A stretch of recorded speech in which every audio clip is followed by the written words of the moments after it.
I want to talk about another angle of this story, and that is the people who are grieving the loss of their loved ones. Obviously, 4 people were killed yesterday, 2 of them 14-year-old students, and now we are hearing a little bit more from the family of one of those 2 students who was killed. I want to bring in Fox 5's Brittany Edney. Brittany, you were able to speak with the sister of one of these young victims who was killed. How is their family coping with this tragedy? Well, you know, we spoke with the sister of Mason Schermerhorn, and she really just talked about the amazing life and influence that this young man had on so many. She said, though, through this tragedy, she has been robbed of the chance to do and make so many memories with her little brother. She described some of the hobbies that he's recently come into. She says that he has learned to play the trumpet because she says that she did it first and he wanted to be, quote, like his big sister. She also adds you'd find him playing his PS5 or exploring fantasy lands via his VR headset all the time. Not only was he a big gaming enthusiast, but he also loved going to amusement parks like Disneyland and Universal Studios. We also, of course, have some pictures of him on some of those amusement park rides.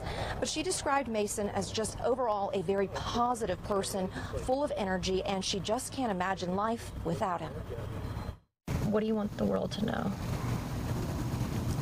That he loved everyone. Like, no matter what they had with disabilities, he loved everyone for them. And, you know, Courtney, when I asked her, you know, just how she is staying steady right now, she says it really is just trying to kind of channel her little brother's positive energy. And even though he was a little brother, he had some kind of big brother energy, very, very protective of his sister.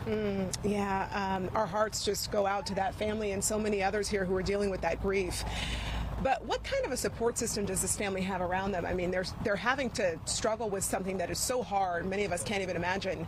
What do they have around them to help them get through that? Well, you know, when I met Alanna, she was actually sitting with about 8 or so friends. They had brought in Krispy Kreme donuts and flowers, and they were sitting around in a circle just talking about Mason's life and, you know, how great of a person he was. And they were really kind of just saying, you know, we are going to be here for the long haul. We are going to support you. And she said that that really was kind of what was keeping her going right now. Yeah, it's so important just to show people that you're there, and it seems like that's what this community is doing. It's such a small town, and people are showing that neighborliness, but especially families and friends. So. And it's really carrying these families through. Yeah.